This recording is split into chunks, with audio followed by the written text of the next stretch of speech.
ثم پھر دنا قریب فتدلی اور قریب ہوئے فکان قاب قوسین یہاں تک کہ دو کمانے او ادنا یا اس سے بھی کم کا فاصلہ رہ گیا فَأَوْحَا إِلَىٰ عَبْدِهِ مَا أَوْحَا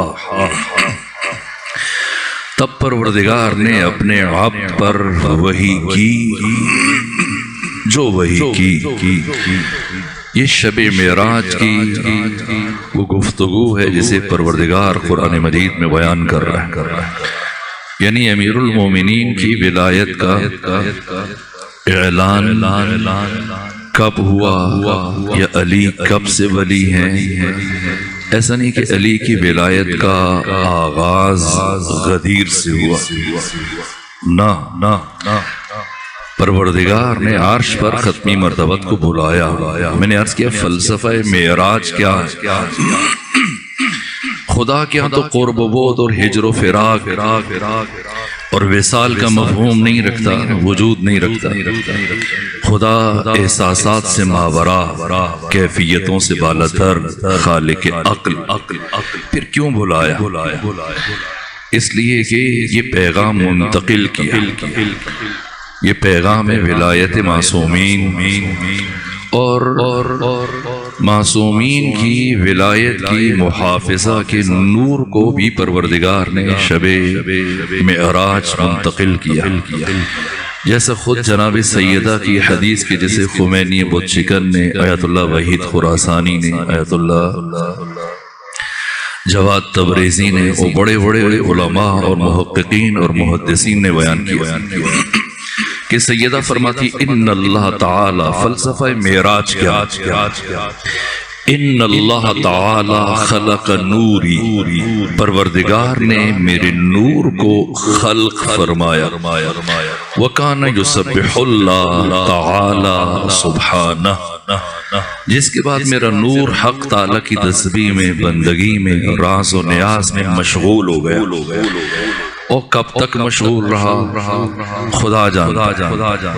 ثم استودع نوری فی شجر من اشجار الجنہ، پھر اللہ نے میرے نور کو اپنے قرب سے جنت کے درختوں میں سے ایک درخت میں منتقل کر دیا. فَأَضَاءَتْ، تو وہ درخت روشن ہو گیا، چمکنے لگا، نورانی ہو گیا. وَإِذَا دَخَلَ أَبِي مُحَمَّدْ لَيْلَةَ الْمِعْرَاجِ فِي الْجَنَّةِ، اور جب شب معراج میرے بابا محمد مصطفیٰ جنت میں داخل ہوئے، الہمہ اللہ الیہ الہام، تو اللہ نے میرے بابا کے دل پر یہ الہام کیا. یا ایھا الرسول کل من تلک الشجرہ، اے رسول اس درخت سے کھا لیجیے. فاکل ابی، تو میرے بابا نے وہ سیب بہشتی کھا لیا. ثم استودع نوری الی صلب ابی محمد، تو یوں پروردگار نے میرے نور کو اس درخت سے میرے بابا کے صلب میں منتقل کر دیا. اور پھر وہاں سے یہ نور منتقل ہوا الی خدیجہ ابن خویلد، جناب خدیجہ کی طرف. فوضعتنی، اور میں دنیا میں آ گیا، لیکن میری حقیقت کیا ہے؟ انا من ذالک النور، میں وہی نور ہوں. اعلم بما کان وما یکون وما هو کائن الی یوم القیامہ، جو سب جانتا ہے، جو ہوتا رہا ہے، جو ہو رہا ہے، جو قیامت تک واقع ہوگا. نور فاطمہ زہرا سب سے باخبر ہے. یہی وجہ ہے کہ ایک دن امیر المومنین اپنے بیت الشرف میں داخل ہوا، سیدہ کو سلام کیا، اور سلام کرنے کے بعد فرمایا فاطمہ میرا جی چاہتا ہے کہ آپ میرے پاس آ کر بیٹھیں تاکہ میں آپ کو اسرار، رموز، علوم، معارف بتاؤں. جناب سیدہ اپنے مقام سے اٹھی، چلتی ہوئی آگے بڑھی اور آگے بڑھ کے کہنے لگی کہ امیر المومنین، آپ میرے شوہر ہیں، آپ میرے امام ہیں، آپ ولی خدا ہیں، آپ مفترض و طاعہ ہیں، آپ کی اطاعت کو پروردگار نے میرے اوپر واجب قرار دیا، اب جو بھی فرمانا چاہتے ہیں فاطمہ زہرا سننے کے لیے آمادہ ہیں، لیکن علی اگر آپ مجھے اجازت دیں تو جو آپ مجھے بتانا چاہتے ہیں فاطمہ زہرا آپ کو سنا دیتی۔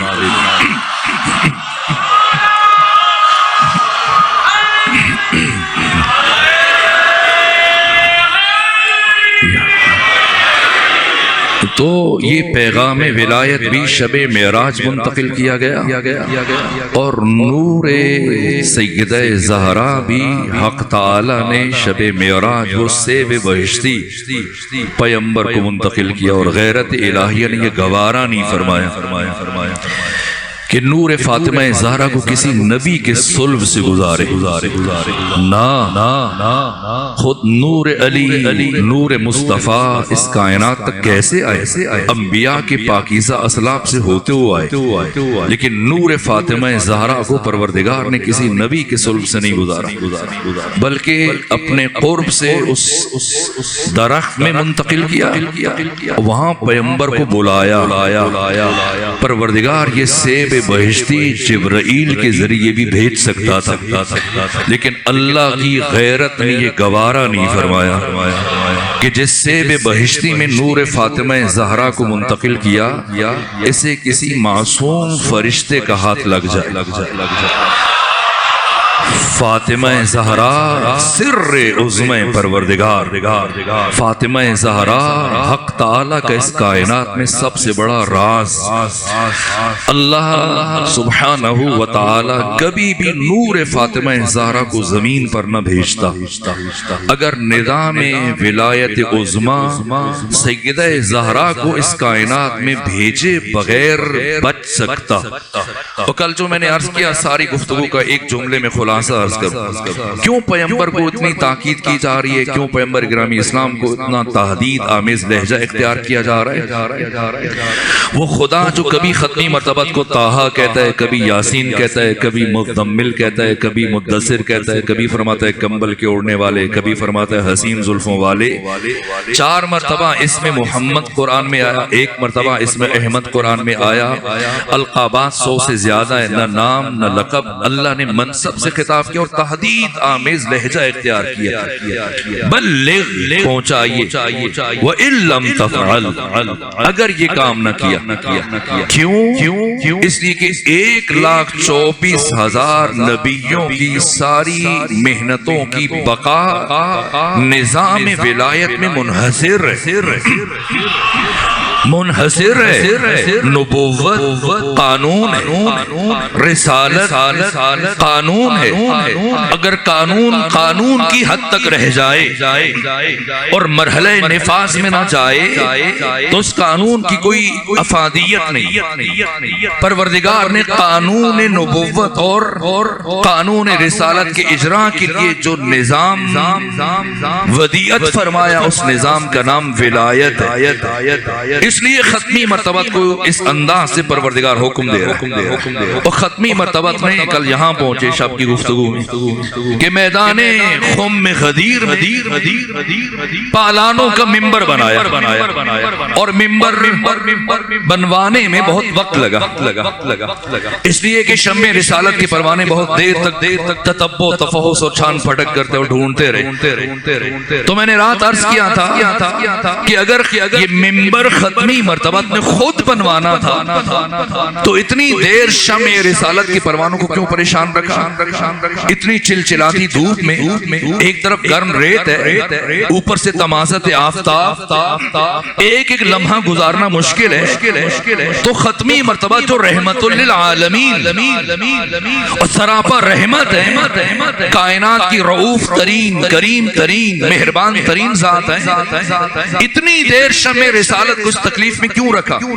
صرف یہ سمجھانے کے لیے کہ جو افراد میرے بغیر ایک ممبر بنانے کی صلاحیت نہیں رکھتے وہ صاحب ممبر کا انتخاب نہیں کر سکتے.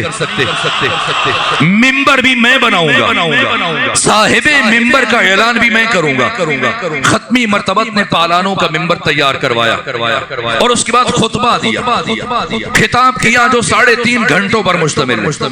تاخیر اس لیے ہوئی کہ ختمی مرتبہ جب ایک جملہ کہتے تو مختلف وقفوں پر یہ ذرائع نہیں.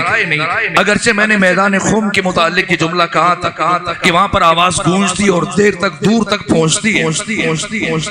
اس کے باوجود ختمی مرتبہ نے ایک اور اہتمام کیا تاکہ سب پر حجت تمام ہو جائے. مختلف وقفوں پر اپنے معتمد صحابہ کو کھڑا کیا اور جب ایک جملہ کہہ لیتے ہیں یا چند جملے کہہ لیتے ہیں تو اپنے صحابی کو اشارہ کر کے پوچھتے ہیں کہ آگے بیان کر اور وہ اگلوں کو بیان اور پھر ان سے جو اگلا صحابی ہوتا ہے وہ صحابی ان سے, یہاں تک کہ جب آخری فرد تک سب ہاتھ اٹھا کے کہتے ہیں کہ ہم تک بات پہنچی ہے, پیغمبر تب اپنی بات آگے بڑھاتے.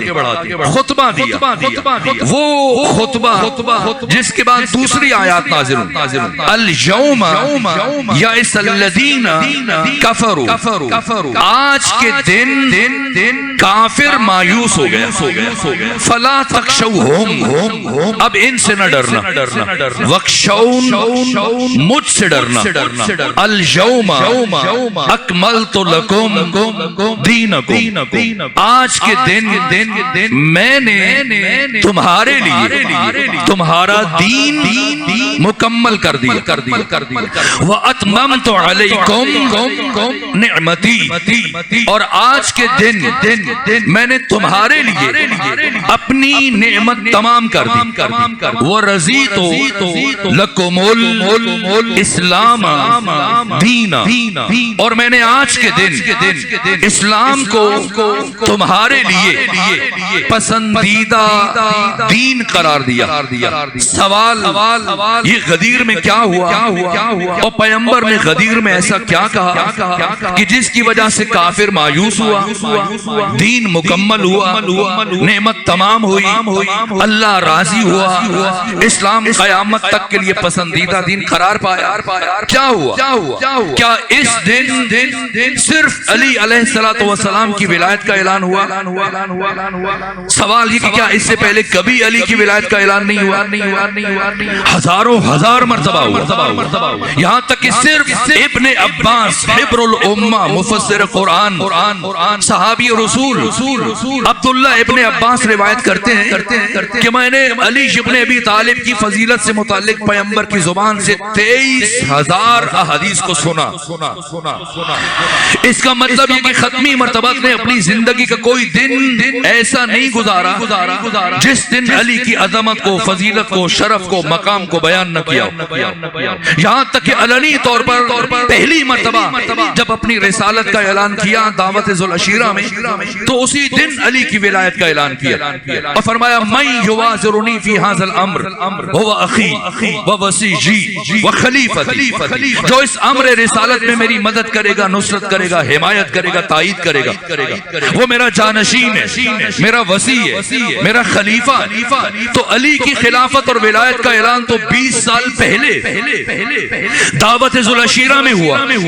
تب خدا نے کیوں نہیں فرمایا کہ آج دین مکمل ہو گیا, آج نعمت تمام ہو گئی, آج اللہ راضی ہوا, اور اس کے بعد ہزاروں مواقع پر میں حیران ہوتا ہوں.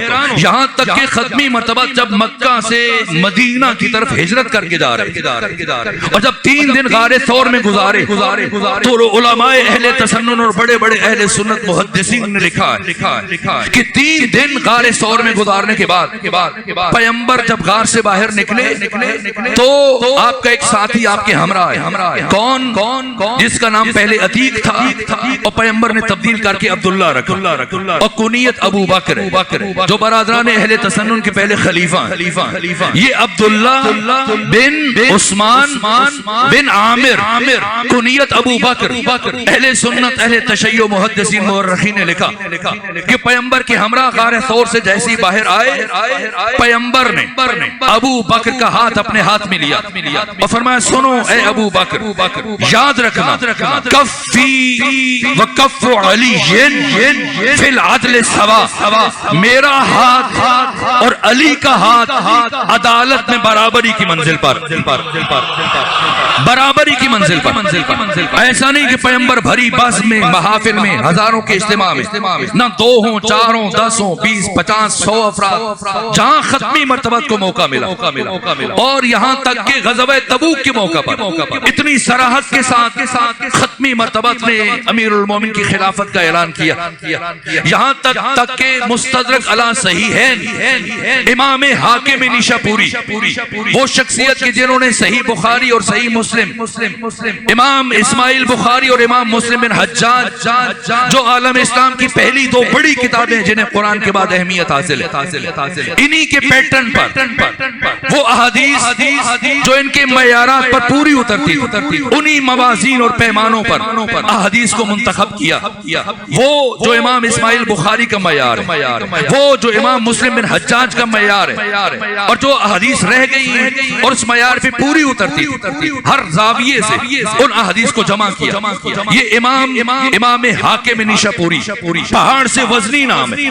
انہوں نے یہ لکھا کہ غزوہ تبوک کے موقع پر جب پیغمبر پہلی مرتبہ علی کو مدینہ میں چھوڑ کر خود تبوک کے مقام پر روم کی طرف بڑھے، تو چونکہ 30,000 صحابہ پیغمبر کے ہمراہ تھے اور مدینہ تقریباً خالی ہو چکا تھا، اور اب خدشہ تھا کہ یہودی منافقین اطراف کی آبادیوں کے لوگ مسلمانوں کی ناموس کو نقصان پہنچائیں، ازواج مطہرات ہیں، باقی صحابہ کی بیویاں ہیں، ان کے اموال، ان کے گھر مبادوں نے نظر آتش کر دیں، جلا دیں، نقصان پہنچائیں۔ اس لیے ختمی مرتبہ نے تلوار لی، گھوڑے پر سوار ہوئے اور پیغمبر گرامی اسلام تک گھوڑا دوڑاتے ہوئے پہنچے۔ 30,000 صحابہ کرام موجود ہیں۔ جب امیر المومنین پہنچے تو کہا یا رسول اللہ مجھے ساتھ لے آئیے، ساتھ لے جائیے۔ منافقین اور باقی افراد تانا زنی کر رہے، تو اس لمحے امام حاکم نیشاپوری نے، امام اسماعیل بخاری، امام مسلم بن حجاج، امام احمد ابن حنبل، باقی محدثین نے اس حدیث کو بیان کیا، لیکن آخری لفظ ذکر نہیں کی۔ امام حاکم نیشاپوری نے آخری الفاظ بھی بیان کی کہ پیغمبر نے فرمایا اے علی، کیا آپ اس بات پر راضی نہیں کہ آپ کو مجھ سے وہی نسبت ہے جو ہارون کو موسیٰ سے؟ فرق یہ کہ میرے بعد کوئی نبی نہیں آئے گا، اور اس کے بعد جو جملہ کا یہ نص سے صریح ہے علی ابن ابی طالب کی خلافت پر۔ پیغمبر نے فرمایا کہ لا ينبغي ان اذهب الا وانت خلیفتی، اے علی ممکن نہیں کہ میں چلا جاؤں اور آپ کو اپنا جانشین اور خلیفہ منتخب نہ کروں۔ یہ نص سے صریح ہے، تو اس نص سے صریح کے بعد کیوں پروردگار نے نہیں فرمایا کہ آج دین مکمل ہو گیا، نعمت تمام ہوئی، کافر مایوس ہوا، اللہ راضی ہوا؟ اس کے علاوہ ہزاروں مرتبہ پیغمبر کا طریقہ ہے کس طرح سے علی کی ولایت کو بیان کیا، یہاں تک کہ علامہ جلال الدین سیوطی جن کی وفات 911 ہجری میں ہوئی، انہوں نے لکھا کہ پیغمبر کا دعا مانگنے کا ایک خاص طریقہ، چونکہ 2 بزرگوں نے اٹھ کے مجھ سے بھی خواہش کی دعا کے لیے، اور بہت سارے مومنین جو اپنی دعائیں دلوں میں رکھتے ہیں، تو سنے ختمی مرتبت کی دعا مانگنے کا طریقہ علامہ جلال الدین سیوطی نے لکھا، دیگر مورخین و محدثین نے لکھا پیغمبر کا دعا مانگنے کا یہ طریقہ جب بھی کوئی حاجت مند، سوالی، مصیبت میں گرفتار، پریشان حال کوئی بھی شخص پیغمبر کی بارگاہ میں آتا اور عرض کرتا اللہ کے نبی میں پریشان ہوں، آپ میرے حق میں دعا فرمائی، تو پیغمبر کا طریقہ یہ تھا کہ اپنے ہاتھوں کو دعا کے لیے اٹھاتے اور ان لفظوں کے ساتھ دعا مانگتے، اللہم ارحم علی فلان بحق علی، اے خدا تجھے علی کی عزت کا واسطہ تو اس شخص کی پریشانی کو دور فرما۔ علامہ نے لکھا اس زمانے میں کچھ افراد ایسے تھے جنہیں یہ بات اچھی نہیں لگتی تھی کہ جب بھی کوئی آ جائے علی کا واسطہ، آخر ہم بھی موجود ہیں، کبھی کبھی پیغمبر کو دعا میں ہمارا بھی نام لے لینا چاہیے، ہمیشہ علی کا نام لیتے۔ ایک مرتبہ اتفاق سے ایسے ہوا کہ پیغمبر مسجد نبوی میں تشریف فرمائے اور آپ کے بائیں جانب 2 بزرگ بیٹھے اور گفتگو کر رہے ہیں، اور اسی اسنا میں علی ابن ابی طالب علیہ آلاف و تحیت و ثنا مسجد میں داخل ہوئے اور بارگاہ رسالت میں عرض کیا یا رسول اللہ میں 2 دن سے علیل ہوں، بیمار ہوں، آپ میرے حق میں دعا فرمائیں۔ پیغمبر نے یہ بات سنی، اپنے ہاتھ دعا کے لیے اٹھائے، اور جو 2 افراد پیغمبر کے پہلو میں بیٹھے تھے، ایک نے دوسرے کو کوہنی ماری، کہا بہت اچھے۔ پہلے کوئی بیمار پریشان حال پیغمبر سے دعا کی خواہش کرتا تھا تو پیغمبر علی کا واسطہ دیتے تھے۔ آج علی خود بیمار ہے، آج علی خود مشکل میں، مشکل کشا خود مشکل میں، اور پیغمبر کے پاس جب تو بیٹھا یا میں بیٹھا ہوں، اب پیغمبر یا تمہارا نام لیں گے یا میرا نام لیں گے، لیکن پیغمبر نے اپنے ہاتھ دعا کے لیے اٹھائے۔ پہلے کن لفظوں کے ساتھ دعا مانگتے تھے؟ اللہم ارحم علی فلان بحق علی، اور آج جب خود علی نے دعا کی خواہش کی تو پیغمبر نے ان لفظوں کے ساتھ دعا مانگی، اللہم ارحم علی علی بحق علی، اے خدا تجھے علی کی عزت کا واسطہ تو علی کی بیماری کو دور فرما۔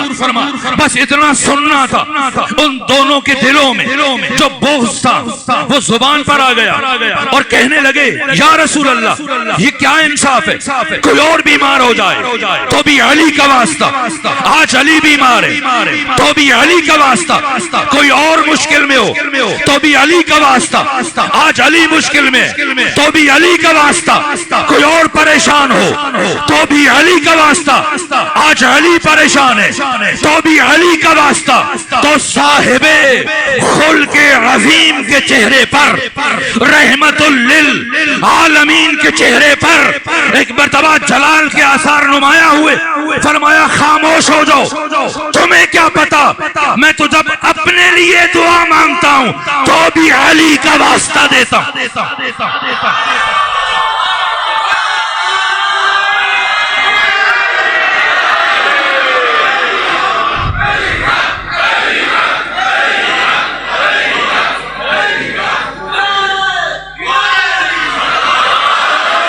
میں تو جب اپنے لیے دعا مانگتا ہوں تو بھی علی کا واسطہ دیتا ہوں۔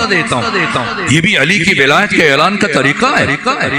اور کس طرح سے علی کی ولایت کا اعلان کیا، کس طرح سمجھانے کے وقت نہیں کہ میں اشارے کروں روایات کی طرف۔ تو 20 سالوں میں ہم مسلسل ختمی مرتبہ ہر مرحلے پر علی کی ولایت کا اعلان کرتے رہے۔ کیا علی کی ولایت کے اعلان پر دین مکمل ہوا؟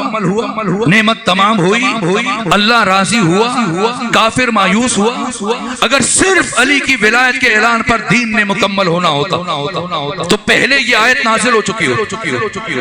اگر یہ کہ پیغمبر نے فرمایا من کنت مولا فہذا علی مولا، یہ کہنے پر دین مکمل ہوا تو صاحب تفسیر کبیر امام فخر الدین رازی جو عظیم الشان تفسیر لکھی انہوں نے، جن کی وفات 606 ہجری میں ہوئی، انہوں نے اسی سورہ مائدہ کی آیت نمبر 55 کے ذیل میں یہ لکھا کہ جیسے ہی آیت نازل ہوئی انما ولیکم اللہ ورسولہ والذین آمنوا الذین یقیمون الصلاۃ ویؤتون الزکاۃ وہم راکعون، تو جیسی آیت نازل ہوئی بلا فاصلہ امام اہل سنت صاحب تفسیر کبیر فخر الدین رازی انہوں نے لکھا ہے، کہا کہ اسی آیت کے ذیل میں کہ جیسی آیت نازل ہوئی پیغمبر نے بلا فاصلہ فرمایا من کنت مولا فہذا علی مولا۔ تو اس جملے پر اگر دین نے مکمل ہونا ہوتا تو وہ 20 سال پہلے ہو جاتا، یا ہزاروں مواقع آئے سمجھیں کہ غدیر میں کیا ہوا جس سے کافر مایوس ہوا، جس سے دین مکمل ہوا، جس سے نعمت تمام ہوئی، جس سے اللہ راضی ہوا، جس کے بعد اسلام پسندیدہ دین قرار پایا۔ تو پڑھے خطبہ غدیر آپ کے گھروں موجود ہے۔ خطبہ غدیر میں 110 جملے پیغمبر کے حق تعالیٰ کی حمد و ثنا سے متعلق، اس کے بعد خطبہ غدیر کے 50 جملے امیر المومنین سے متعلق، اس کے بعد 20 جملے باقی ائمہ سے متعلق، اور آخری 20 جملے خطبہ غدیر کے یوسف زہرا منجی عالم بشریت امام زمانہ عجل اللہ فرجہ الشریف، جن آقا کی امامت کا ابھی آغاز ہوا 9 ربیع الاول سے۔ میں نے اسی لیے اس موضوع کا انتخاب کیا تو باقی ائمہ میں سے امیر المومنین کے بعد سب سے زیادہ ذکر امام زمانہ کا ہوا. کیوں دین مکمل ہوا, کیوں نعمت تمام ہوئی؟ اب خطبہ غدیر پڑھیں, پیغمبر نے سب سے پہلے فرمایا ان اللہ مولایا, اللہ میرا مولا, وانا مولا المؤمنین, اور میں مومنین کا مولا ہوں. اور سنو من کنت مولا ہوں فہذا علی مولا, جس چیز کا میں مولا اس کے یہ علی مولا. لیکن پیغمبر رکے نہیں, رکتے تو نہ دین مکمل ہوتا, نہ نعمت تمام ہوتی, نہ اللہ راضی ہوتا, نہ کافر مایوس ہوتا. پیغمبر آگے بڑھے اور فرمایا سنو علی کے بعد علی کا بڑا بیٹا حسن مجتبی, میرا وصی, میرا جانشین, میرا خلیفہ, تمہارا امام. حسن کے بعد حسین, حسین کے بعد علی زین العابدین, پھر محمد باقر, پھر جعفر صادق, پھر موسیٰ کاظم, پھر علی ابن موسیٰ الرضا, پھر محمد تقی, پھر علی نقی, پھر حسن عسکری, اور آخر میں امام زمانہ کا نام لیا ختمی مرتبہ نے.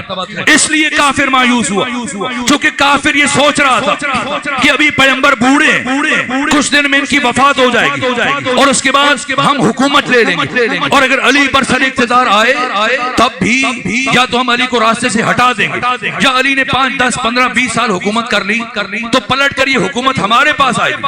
لیکن جیسے ہی ختمی مرتبت نے میدان خم غدیر میں اپنی ولایت کے بعد علی اور علی کے 11 بیٹوں کی قیادت, سیادت, امامت, رہبری, ولایت کا اعلان کیا, اب کافر مایوس ہوا. اب یہ حکومت کبھی ہمارے پاس نہیں آ پائے گی, اب یہ خلافت کبھی ہمارے پاس نہیں آئے گی. اس لیے دین مکمل ہوا. دین کی تکمیل ان 14 کی ولایت سے. اور اس سے آگے بڑھوں اور عرض کروں جو خمینی خود سکن نے فرمایا, جو آیت اللہ جوادی عاملی نے فرمایا, صرف دین نہیں توحید خدا کی تکمیل ان 14 کی ولایت سے ہوتی.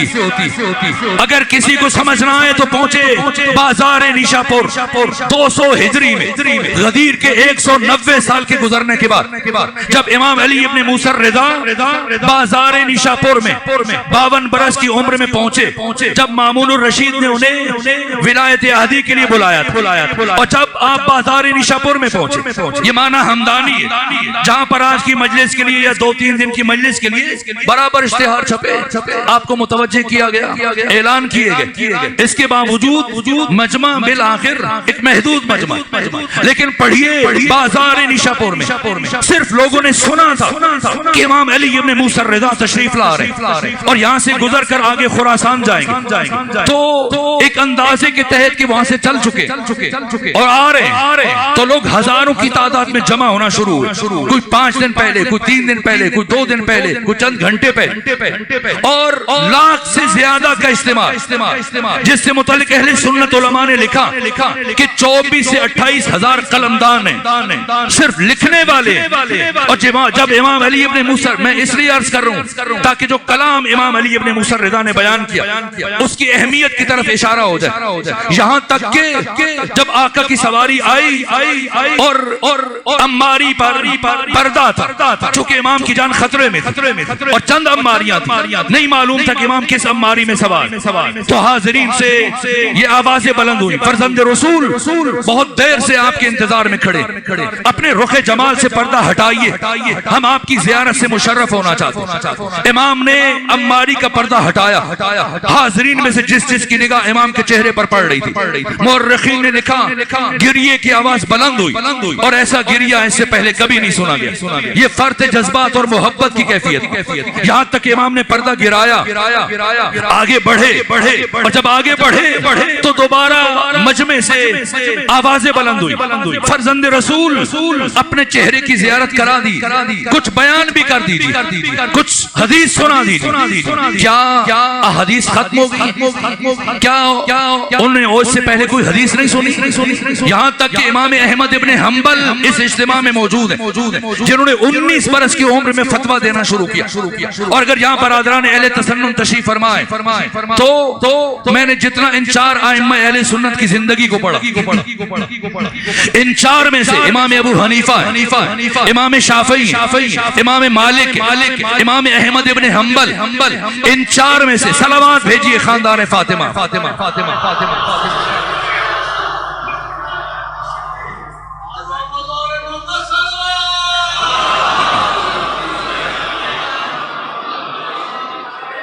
وقت ختم ہو رہا مجھے اندازہ نہیں تو علمی اعتبار سے سواد اعظم اور جمہور کے 4 ائمہ میں سے سب سے زیادہ جو مضبوط شخصیت ہے یہ امام احمد ابن حنبل ہے جو 2.5 لاکھ احادیث کے حافظ ہیں. یہ احمد ابن حنبل بازار نیشا پور میں موجود تھے. اس وقت ان کی عمر 36.5 سال تھی اور جب یہ مجمع نے خواہش کی امام علی ابن موسیٰ الرضا سے کہ کچھ بیان کر دیجیے تو لبہائے مبارک امام حسن مجتبی امام علی ابن موسیٰ الرضا میں جنبش پیدا ہوئی اور فرمایا سنو بس یہ آخری جملے عرض کرو اور کبھی غدیر کو آگے مکمل کروں گا لیکن آج اسی حد تک عالم بزرگوار تشریف فرمایا ان کو زیادہ زحمت نہیں دوں گا. یہاں تک کہ حضرت نے یہ بیان شروع کیا کہ سنو مجھ سے میرے بابا موسیٰ کاظم نے ان سے ان کے بابا جعفر صادق نے ان سے ان کے بابا محمد باقر نے ان سے ان کے بابا علی زین العابدین نے ان سے ان کے بابا حسین ابن علی نے ان سے ان کے بھائی حسن مجتبی نے ان سے ان کے بابا علی ابن ابی طالب نے ان سے پیغمبر اسلام نے اور ان سے اللہ نے یہ فرمایا. یہ سلسلہ سند ہے اس کو سلسلۃ الذہب کہا جاتا ہے. اہل معرفت تشریف فرما تو ہر محدث کا اپنا ایک سلسلۃ الذہب ہے. جیسے ام المومنین عائشہ اگر 1000 محدث ان سے حدیث نقل کریں تو برادران اہل تسنن کیا اس حدیث کی وہ اہمیت نہیں جو ان کا بھانجا عروہ بن زبیر ان سے حدیث نقل کرے.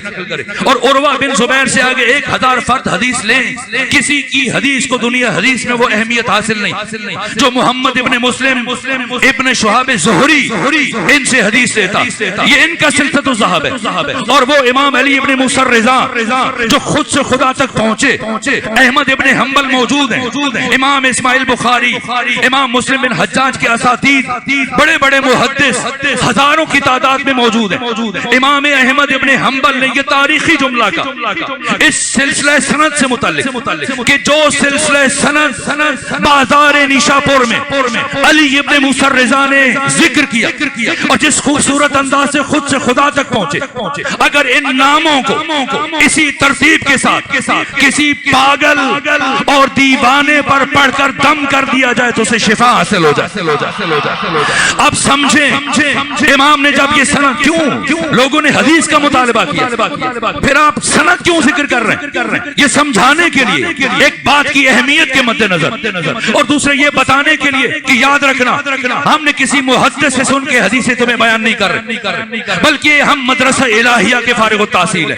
ہمارا معلم مرشد استاد صرف خدا ہے.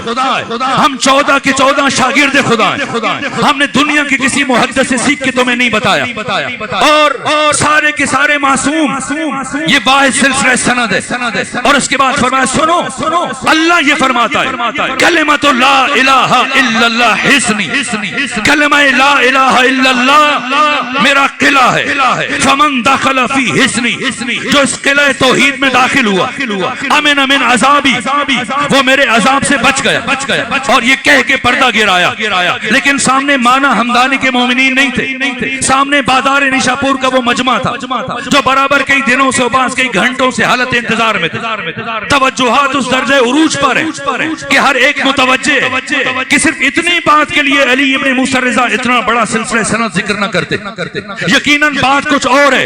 اس لیے جیسی پردہ گرایا پھر سے آوازیں بلند ہوئی فرزند رسول اپنی بات کو مکمل کیجئے. ایک مرتبہ امام علی ابن موسیٰ الرضا علیہ آلاف التحیت و ثنا پردہ ہٹایا اور ایک جملہ کا فرمایا بشرطہا وشروطہا وانا من شروطہا. یہ جو کلمہ لا الہ الا اللہ یہ جو قلعہ توحید ہے جو اس میں داخل ہوا یہ جہنمی ہونے سے بچا اور سعادت مند ہو گیا اور خاتمہ بالخیر ہو گیا. اس قلعے کی کچھ شرائط ہیں اس کلمہ توحید کی کچھ شرائط ہیں اور ان شرائط میں سے ایک شرط میں علی ابن موسیٰ الرضا ہوں. سمجھیے گا کیا عرض کرنے جا رہا ہوں میرے عزیزوں. لوگ سمجھتے ہیں صرف لا الہ الا اللہ پڑھ لینا یہ اسلام ہے. یہ توحید ہے، اور کوئی لا الہ الا اللہ کی مشقیں کرے تو آپ سمجھیں یہ سب سے بڑا موحد ہے؟ نہ، خمینی بت شکن نے مصباح الہدایہ میں لکھا، آیت اللہ جوادی عامری نے شمیم ولایت میں لکھا، باقی محدثین اور مورخین نے تحریر کی، اور زیارت جامع کبیرہ کی تمام شروحات اٹھائیے۔ امام علی ابن موسیٰ رضا نے جو بیان فرمایا، اس کا مستفاد اور نچوڑ جو آیت اللہ جوادی عامری نے ذکر کیا کہ لا الہ الا اللہ توحید ہے، لیکن کمال توحید نہیں ہے۔ یہ توحید کا نقطہ آغاز ہے۔ کمال توحید کیا ہے؟ حق تعالی کی وحدانیت کے بعد ان 14 کی ولایت مطلقہ کا اظہار، اعتراف، یقین، یہ کمال توحید ہے۔ یہ توحید کا کمال ہے۔ جس طرح زیارت جامع کبیرہ میں امام علی نقی الہادی فرماتے ہیں بنا تمت کلمت التوحید، ہم 14 سے توحید خدا مکمل ہوتی ہے۔ ان 14 کی ولایت حق تعالی کی وحدانیت کا ناگزیر تتمہ ہے، ناگزیر تکملہ ہے۔ ان کی ولایت خدا کی ولایت تکوینی اعتبار سے، تشریعی اعتبار سے فرق کیا ہے؟ فرق یہ ہے کہ اللہ کی ولایت ذاتی ہے، اللہ کو یہ ولایت کسی نے دی نہیں، اور محمد و آل محمد کو یہ ولایت پروردگار نے اپنے فضل سے عطا کی۔ یہ ان کی ولایت، یہ توحید کا کمال ہے، یہ توحید کا تتمہ اور تکملہ ہے۔ تو پھر کفر کیا ہے اور شرک کیا ہے؟ تو یہ خمینی بت شکن نے فرمایا کہ اللہ کے بعد ان 14 میں سے کسی کی ولایت کا انکار کرنا، ان سے دشمنی کرنا، ان کے مقابلے میں آنا، یہ کفر ہے۔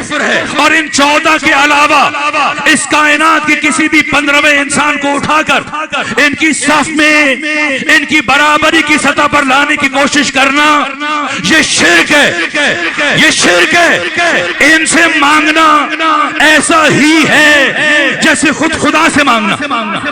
جیسے امام حاکم نشاپوری نے لکھا مستدرک علی صحیحین میں کہ حب علی حب اللہ و ولایتہ ولایت اللہ، ان کی ولایت خدا کے طول میں، خدا کے عرض میں کوئی انسان کچھ حیثیت نہیں رکھتا، یہ خدا کے مقابلے میں نہیں ہے۔ ان کی ولایت اللہ کے طول میں، یہ سارے اختیارات خود خدا نے دیے۔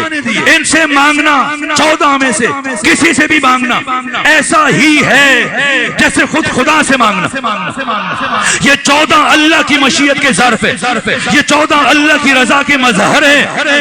ان میں سے جس سے مانگے، اور اگر کوئی تذبذب و تشکیک اور شک و ریب میں مبتلا ہے تو جائے روز عاشور امام حسین کی بارگاہ میں۔ جب حر ابن یزید الریاحی پہنچتے ہیں تو ابھی مخنف اٹھائیں، منہاج الدموع اٹھائیں، دمۃ الثاقبہ اٹھائیں، نفس المعموم اٹھائیں، اللحوف اٹھائیں، مقتل کی کوئی بھی کتاب اٹھائیں، سب نے لکھا، سیرت اور تاریخ کی مورخین نے لکھا کہ جیسی حر ابن یزید الریاحی بیٹے اور غلام کے ہمراہ بارگاہ حسینی میں پہنچے، اور پہنچنے کے بعد عرض کیا فرزند رسول کیا میری توبہ قبول ہو سکتی ہے؟ کیا اللہ مجھے معاف کر دے گا؟ یہ نہیں کہ جائے نماز بچھائیں، یہ نہیں کہ دعا کریں، نہ ادھر حر نے کہا ادھر لبھائے حسینی میں جنبش پیدا ہوئی۔ فرمایا حر جا، اللہ نے تمہیں معاف کیا۔ حسین روئے زمین پر اللہ کی مشیت کا ظرف ہے، اللہ کی مشیت کا دروازہ ہے، اللہ کی رضا کا مظہر ہے۔ اس لیے کہہ رہا ہوں جو امام علی ابن موسیٰ رضا نے فرمایا کہ ان 14 سے مدد مانگنا، ان 14 سے رجوع کرنا ایسا ہی ہے جیسے خدا سے مدد مانگنا۔ ان سے مدد مانگنا ایسا ہی ہے، میں تکرار کر رہا ہوں، جیسے خدا سے مدد مانگنا۔ آپ کی مرضی ہے، آپ کہیں یا اللہ مدد مل جائے گی۔ خدا مدد کرتا ہے، خدا بشریت کا مشکل کشا ہے۔ اگر آپ کا جی چاہتا کہیے کوئی حرج نہیں، کہیں یا اللہ مدد۔ اور اگر کسی کا جی چاہتا ہے کہ وہ نبی سے مدد مانگے تو کہہ دے یا نبی مدد۔ اور اگر کوئی علی سے مدد مانگنا چاہتا ہے کہے یا علی مدد۔ اور اگر کوئی امام زمانہ سے مدد مانگنا چاہتا ہے کہے یا مہدی مدد۔ جس سے بھی مانگے گا مدد مل جائے گی۔ اللہ سے مانگے گا تب بھی ملے گی، نبی سے مانگے گا تب بھی ملے گی، علی سے مانگے گا تب بھی ملے گی۔ لیکن اگر کوئی بدبخت اپنے دل میں علی ابن ابی طالب کا بغض رکھتے ہوئے یا اللہ مدد کہے گا، مدد تو نہیں ملے گی، لعنت یقیناً مل جائے گی۔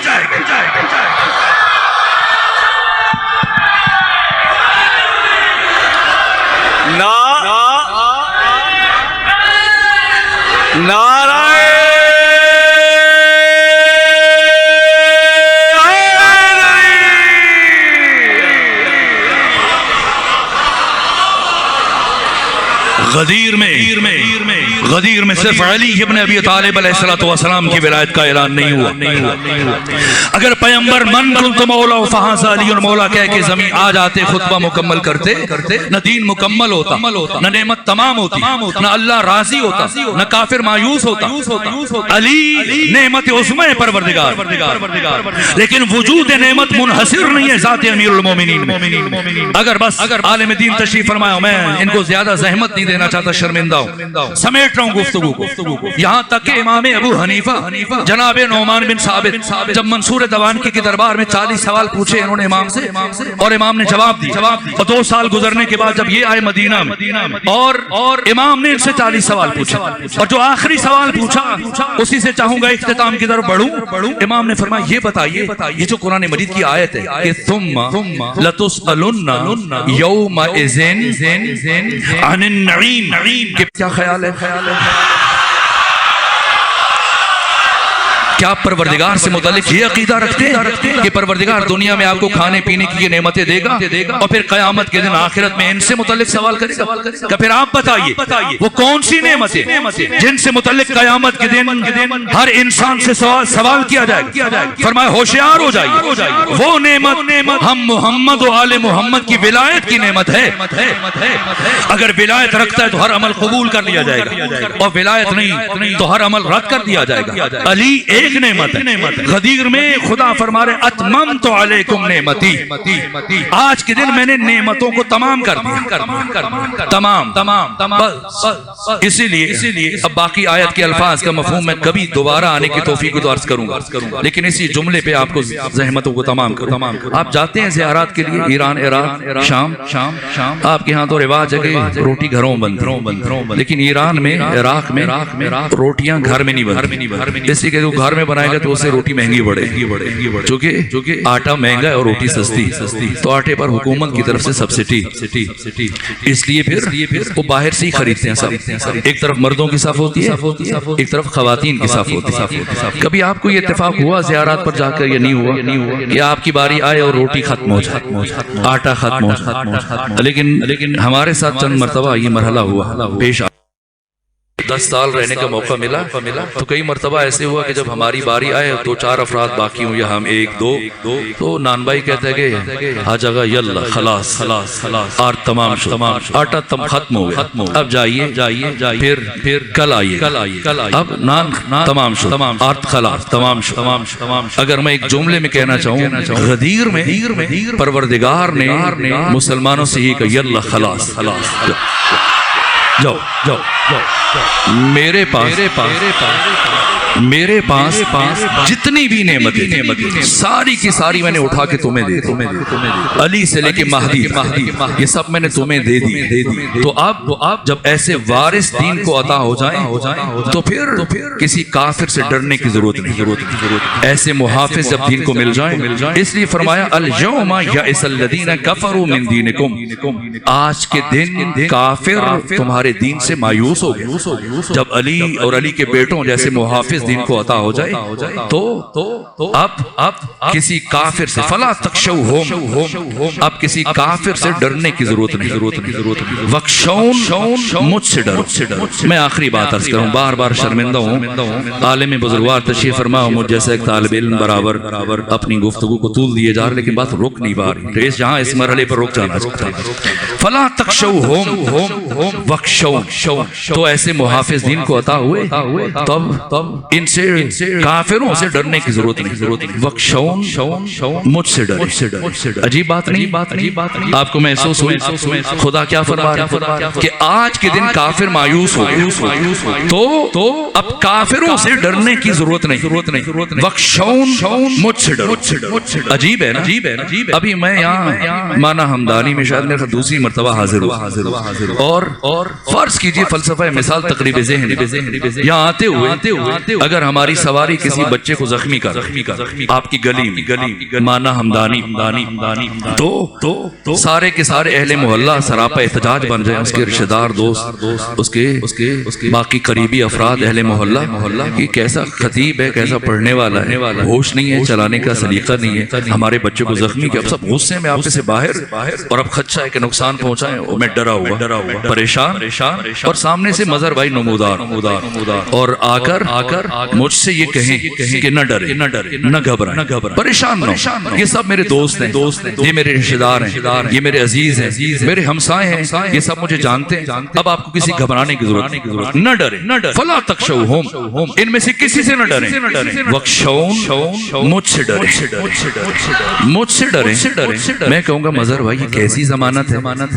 کہ سب کی نسبت آپ نے کہا کہ کسی سے ڈرنے کی ضرورت نہیں، تو پھر آپ سے کیوں ڈروں؟ روز غدیر خدا نے یہی فرمایا کہ علی اور علی کے بیٹوں جیسے محافظ جب دین کو عطا ہو جائیں، یہ کون سا مہینہ؟ نہیں ستمبر ہے، یہ 6 ستمبر کو آپ کون سا دن مناتے ہیں؟ یوم دفاع۔ پہلے تو مناتے تھے، اب پتہ نہیں کوئی منائے گا یا نہیں منائے گا، نہیں معلوم۔ 3 دن ہے پاکستان کی تاریخ، ایک 23 مارچ کا دن جس دن قرارداد پاکستان منظور ہوئی، اس دن بھی چھٹی کی جاتی ہے سرکاری سطح پہ، اور توپوں کی سلامی اور پریڈ اور سارے آپ دیکھتے ہیں بچپن سے۔ دوسرا 14 اگست کا دن، میں اگر بچوں کو ایک جملے میں غدیر پہنچاؤں اور جاؤں ایک جملہ عرض کروں، پھر پاکستان کی تاریخ میں ایک اور دن مناتے ہیں، وہ کون سا ہے؟ 14 اگست۔ اس دن کیا ہوا؟ اس دن پاکستان بنا۔ پھر ایک تیسرا دن جو ابھی آپ نے ذکر کیا، یہ کیوں مناتے ہیں؟ یوم دفاع کے طور پر۔ اس دن کیا ہوا؟ اس دن ایک جنگ میں آپ کو کہتے ہیں کامیابی ہوئی، تو اس دن ہر سال چیف آف آرمی سٹاف، آپ کی فوج کا سالار، وہ میڈیا پر آ کر خطاب کرتا کہ تمہیں کسی سے ڈرنے کی ضرورت نہیں، گھبرانے کی ضرورت نہیں، تمہارے ملک کی سرحدیں محفوظ ہیں اور محفوظ ہاتھوں میں، تو کوئی دشمن تمہارا بال بھی بیکا نہیں کر سکتا۔ تو اس دن کو آپ یوم دفاع کے طور پہ مناتے ہیں۔ اگر میں غدیر کا ایک جملے میں معنی کرنا چاہوں تو غدیر اسلام کا روز دفاع ہے۔ جس دن ختمی مرتبت نے فرمایا، اللہ نے قرآن میں فرمایا کہ فلا تخشوہم، کسی سے ڈرنے کی ضرورت نہیں، لیکن عجیب بات یہ ہے کہ خدا فرما رہے وخشون، مجھ سے ڈرو۔ تو یہ کیا ہے؟ مجھ سے ڈرو یعنی میرے بنائے ہوئے قانون سے ڈرو، اور میرا قانون یہ ہے کہ اگر کبھی میری نعمت کی قدر نہ کی جائے تو وہ نعمت میں واپس لے لیتا۔ تو میں نے غدیر میں یہ ساری نعمتیں منتقل کی۔ علی پہلے امام تمہاری ہدایت کے لیے بھیجے، اور تم نے کیا کیا؟ امام ہمیشہ امت کے لیے آتا ہے، امام سکے کا ایک رخ، امت کی ہدایت کی۔ تو امت نے کیا کیا؟ 30 سال عہد امامت ہے امیر المومنین، 33 برس کی عمر میں امامت کا آغاز ہوا، 63 برس کی عمر میں 25 سال حزب اختلاف میں رہے۔ کیسے امامت شروع ہوئی؟ کوئی بتا سکتا؟ جب گلو اطہر میں رسی ڈالی گئی، جب دروازے کو آگ لگائی، اس توہین آمیز انداز میں گھر سے لے کے مسجد تک لے کر گئے، مگر اللہ کی نعمت کی اس طرح سے قدر کی جاتی۔ پھر 5 سال کے لیے حکومت میں آئے، وہ جنگوں میں گزر گئے، جنگ جمل ہے، صفین ہے، نہروان، اور چوتھی جنگ کی تیاری ہو رہی تھی۔ 2 شوال کو روانہ ہونا تھا، اور 10 دن پہلے آپ کو محراب عبادت۔ آج مسجدوں میں دھماکے ہوتے ہیں، لیکن تاریخ بشر میں وہ پہلی شخصیت جنہیں حالت سجدہ مسجد میں شہید کیا گیا، جن کی داڑھی کو خون سے رنگین کیا گیا، کون ہے؟ یہ خدا کی پہلی نعمت، مگر اللہ کی نعمت کی یوں قدر کی جاتی۔ اس کے بعد دوسری نعمت امام حسن مجتبیٰ، 9 سال عہد امامت، 7 مہینے 25 دن آپ نے خلافت فرمائی، اور زندگی بھر آپ کے قریبی افراد، سلیمان ابن سرد خزائی جیسے افراد، وہ بھی آپ کو تنزن سلام سلام کرتے تھے، السلام علیک یا مذل المومنین. اور پھر کیسے شہادت ہوئی؟ مجھے ڈھونڈ کے بتائیں تاریخ بشر میں کوئی جنازہ گھر سے رخصت ہونے کے بعد دوبارہ گھر واپس اور اس طرح سے واپس آیا ہو کہ جب جنازہ گھر سے چلا ہو تو کفن کا رنگ سفید اور جب واپس آئے تو کفن کا رنگ سرخ ہو چکا. مگر اللہ کی نعمت کی یوں قدر کی جاتی ہے. تیسری نعمت حسین تو کربلا میں کھڑے ہو کر ابھی اسحاق بھائی کتنی خوبصورتی سے بیان کر رہے تھے. اور حل من ناصر ینصرنا، کس نے صدا استغاثہ حسینی پر لبیک کا سوائے ایک 6 مہینے کے بچے نے؟ کوئی سمجھا نہ وہاں سید ابرار کی بات. ایک سپاہی نے سنی فوج کے سالار کی بات، اور گر کے جھولے سے علی اصغر نے کیا ہے ثابت، صرف دلدار سمجھ سکتا ہے دلدار کی بات. کس نے آواز بلند کی؟ 3 دن کے بھوکے اور پیاسے شہید ہوئے، لاش سارا میں پڑی رہی، مگر نعمت خدا کی یوں قدر کی جاتی. چوتھے امام، کسی امام کی امامت کا آغاز اس طرح نہیں ہوا جیسے علی زین العابدین کی امامت. میں نے رات بیان کیا سب سے پہلا حکم اور مسئلہ جو امام کی حیثیت سے بتانا پڑا بیویوں کو، وہ غیرت کے امام کو یہ کہنا پڑا کہ بے رضا خیموں سے باہر نکل چل. اور پھر 35 سال پہ ہم خون کے آنسو بہاتے رہے. پھر امام محمد باقر، یہ 4 برس کی عمر میں جس رسی میں جناب سکینہ کو باندھا گیا تھا، اسی رسی میں امام محمد باقر کو باندھا گیا. پھر امام جعفر صادق علیہ السلام، آپ کی امامت کے 35 سال کیا قدر کی امت نے کہ وہ سینہ جو معارف کا خزینہ تھا اور جو جہالتوں سے نکال کے دنیا کو وہ عدیم النظیر یونیورسٹی قائم کی کہ چشم فلک نے وہ منظر دوبارہ نہیں دیکھا، نہ دیکھ پائے گی. لیکن اسی سینے کے جگر کے ٹکڑے کٹ کٹ کے زمین پر گرے. امام موسیٰ کاظم، آپ کی حیات طیبہ کے 16 سال زندان میں گزر گئے، ایسی زندان کہ کبھی آپ سیدھے نہ کھڑے ہو سکے. اور امام زمانہ فرماتے ہیں میرا سلام ہو اس قیدی پر جس کی زندگی کا اکثر حصہ حالت رکوع میں گزر گیا. مگر اللہ کی نعمت کی ایسے قدر کی جاتی ہے. ملا سبزواری نے جو اپنے مقتل میں شہادت بیان کی امام موسیٰ کاظم کی میں بیان نہیں کر سکتا.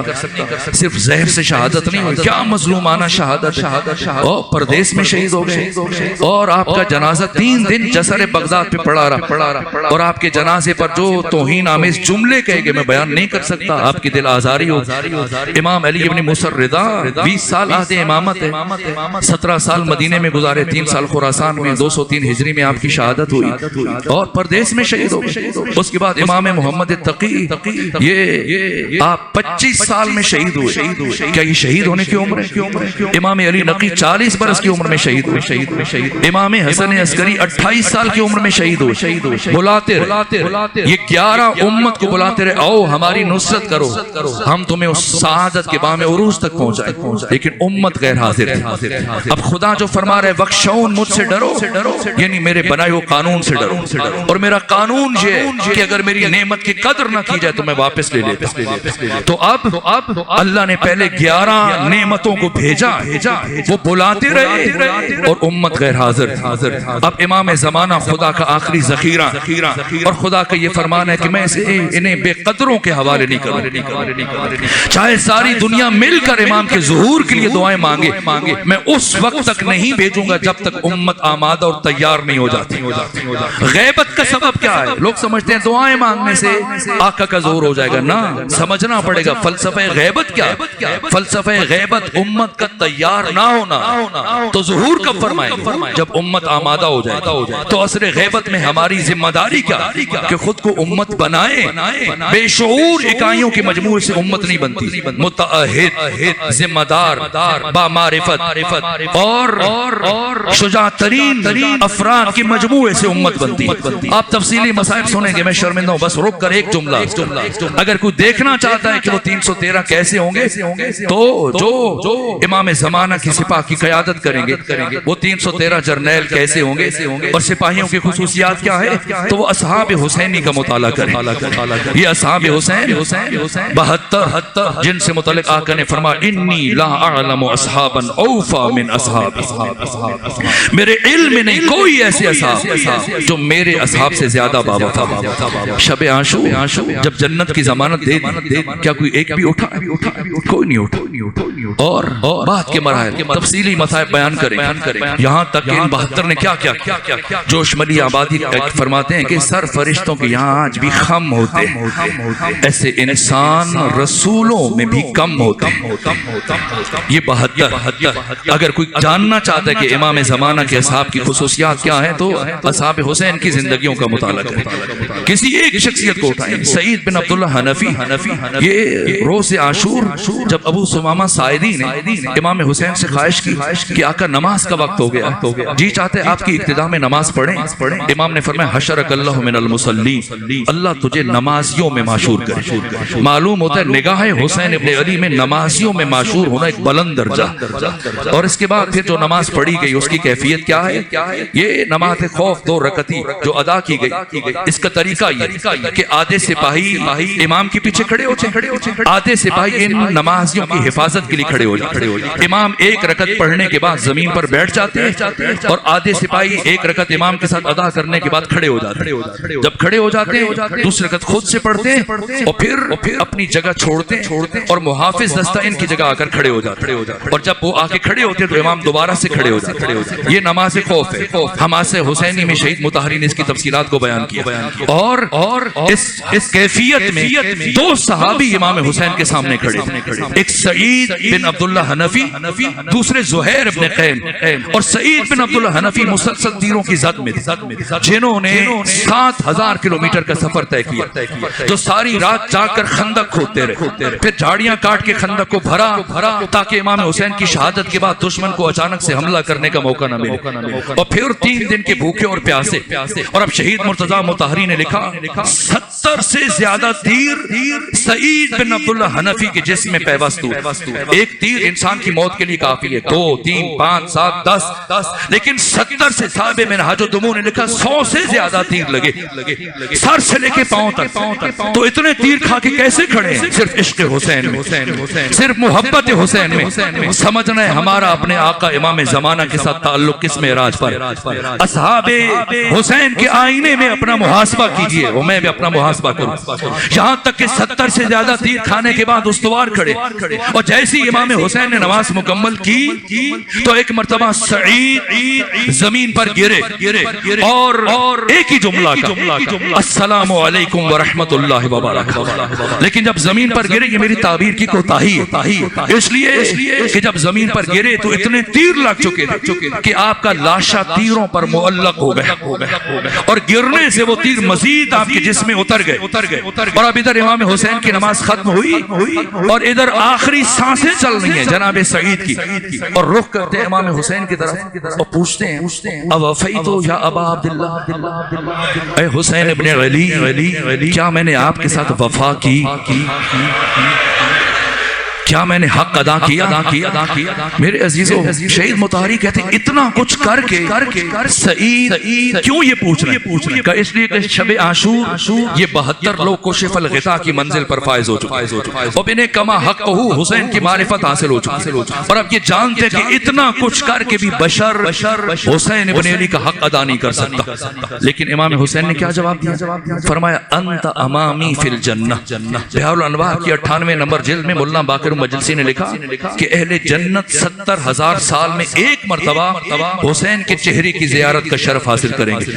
اور جب سعید نے کہا کیا میں نے آپ کا حق ادا کیا، تو امام نے فرمایا آپ جنت میں ہمیشہ میری آنکھوں کے سامنے رہا کریں گے۔ بس مجلس تمام میں شرمندہ ہوں، کچھ تاخیر ہوئی، مجھے بھی سفر درپیش ہے، تو ایک جملہ عرض کروں تاکہ مجلس مکمل ہو جائے۔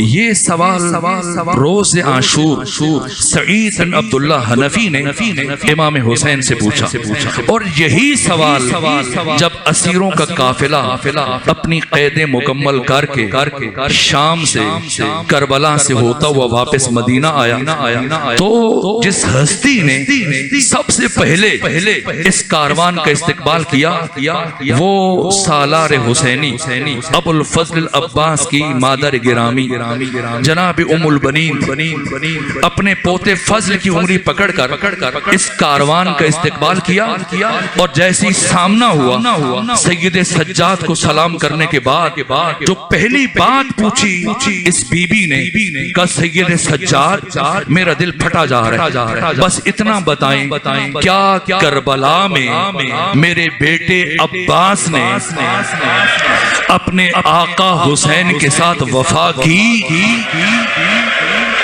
زار زار رونے لگے سید سجاد اور ایک جملہ کا فرمایا ام البنین آپ ایک بات سنیں کہ میرے بابا کی شہادت کے مرحلے میں وقت آخر میرے بابا کی زبان پر صرف آپ کے بیٹے کا نام جاری ہوا۔ کہا بیٹا مجھے تفصیل بتائیے۔ کہا جناب ام البنین جب ہمیں اسیر کر کے کربلا سے شام لے کر جا رہے تھے تو راستے میں عمر ابن سعد کی سواری میری سواری کے قریب چل رہی تو اثناء سفر میں عمر ابن سعد نے میرے بابا کے قاتل شمر ابن ذلجوشن کو بلایا اور اسے بلا کر میرے بابا حسین کے قتل کی کیفیت پوچھی کہ جب تو حسین کو قتل کر رہا تھا تب حسین کی حالت کیا تھی، کیا اس لمحے حسین نے تجھ سے کچھ کلام کیا تھا؟ تو شمر نے خود بتایا وہ کلمات جو میں سن رہا تھا۔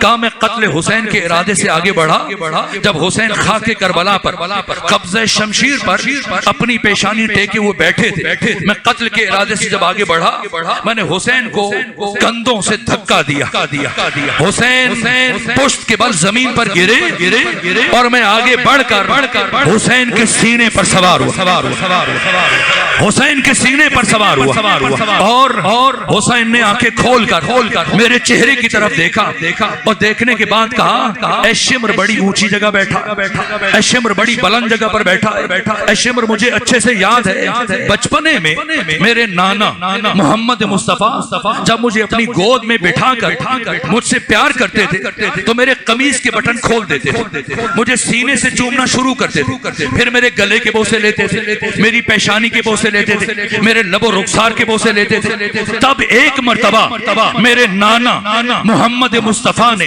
مجھے بتایا تھا اے حسین تجھے کائنات کا شقی ترین فرد قتل کرے گا جس کے چہرے پر چیچک کے داغ ہوں گے، جس کا قیافہ خنزیر جیسا ہوگا۔